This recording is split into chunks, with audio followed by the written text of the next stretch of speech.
Pessoal, o primeiro painel do último dia nesse congresso de comunicação da Mega Brasil tem como tema o voo do dragão, fazendo referência aos 50 anos das relações Brasil-China. E um dos números que a gente ouviu são os investimentos expressivos chineses no Brasil de 2007 a 2022 de mais de 70 bilhões de dólares. Então, existe um aspecto cultural que precisa ser considerado nessas relações e eu estou tendo a satisfação de ter aqui, estar ao meu lado, o professor doutor Luiz Antônio Paulino. Ele é diretor do Instituto Confúcio na Unesp. Professor, acho que esses expressivos investimentos que a China tem feito no Brasil acelera a urgência de uma adaptação cultural, de consolidar as relações culturais dos brasileiros com os chineses e também dos chineses com os brasileiros. Como é que o senhor vê, em que status nós estamos em relação a essa integração cultural entre brasileiros e chineses, professor? Bom, em primeiro lugar eu penso que a cultura brasileira e a cultura chinesa, embora elas tenham diferenças importantes, elas têm também algumas semelhanças, né?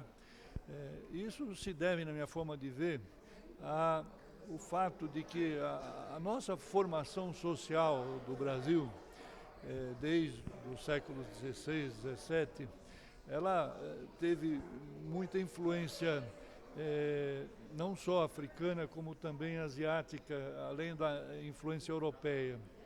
Isso faz com que a cultura brasileira e os brasileiros em geral tenham uma posição não muito etnocêntrica, no sentido de achar que só o jeito que a gente faz é correto, né? A cultura brasileira e, em geral, os brasileiros eles são mais flexíveis para se adaptar a outras culturas, a diferentes culturas, né? Tanto que os executivos brasileiros, geralmente, quando trabalham em equipes multiculturais, eles se dão muito bem, porque exatamente por conta dessa facilidade, dessa flexibilidade de se adaptar a diferentes culturas. Então, eu penso que no nosso caso, em relação à cultura chinesa, embora haja diferenças importantes, também eu penso que há alguns elementos de contato, né? Dentro da classificação aí das culturas, tanto a cultura brasileira quanto a cultura chinesa são classificadas como cultura de alto contexto, ou seja, culturas onde não só aquilo que é dito é importante, mas todo o contexto da comunicação, os gestos, as expressões, e isso faz com que a gente seja muito parecido com a cultura chinesa. Uma característica importante, por exemplo, é a dificuldade de dizer a palavra não, né? Nós geralmente temos dificuldade de dizer não, né? Você às vezes diz um sim que na verdade é um não. E os chineses também, eles nunca vão dizer um não diretamente para você, vão dizer sempre indiretamente. Então eu acho que esses pontos de contato, de certa forma, eles facilitam, vamos dizer assim, a adaptação entre as duas culturas. Eu não acho que seja tão difícil a gente se adaptar, vamos dizer assim, à cultura chinesa desse ponto de vista. Eu acho que é mais difícil, por exemplo, a gente se adaptar à cultura anglo-saxônica, né, do que à cultura chinesa, porque, de certa forma, a cultura brasileira, a cultura árabe, a cultura chinesa, a cultura africana, elas têm muito mais pontos em comum do que nós temos, por exemplo, em relação à cultura anglo-saxônica, alemã ou americana, assim por diante.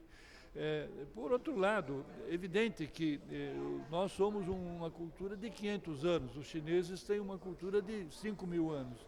Então, é evidente que, desse ponto de vista do etnocentrismo, eles sejam muito mais etnocentristas do que nós, ou seja, nós temos, na minha forma de ver, mais facilidade de se adaptar à cultura chinesa do que talvez eles tenham de se adaptar à nossa cultura em função, enfim, dessa carga cultural, histórica de 5.000 anos que está presente na cultura chinesa. Mas eu não acho que haja grandes dificuldades de compreensão e de entendimento entre os chineses e brasileiros.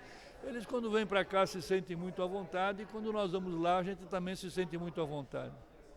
Perfeito, vocês viram aí que 5 minutos de uma aula das relações culturais entre Brasil e China é apenas uma pequena parte do que vocês poderão encontrar no painel que acabou agora, e vocês poderão assistir na íntegra, porque tem muito mais coisas ainda tão impactantes como essa que o professor nos trouxe. Obrigado pela atenção.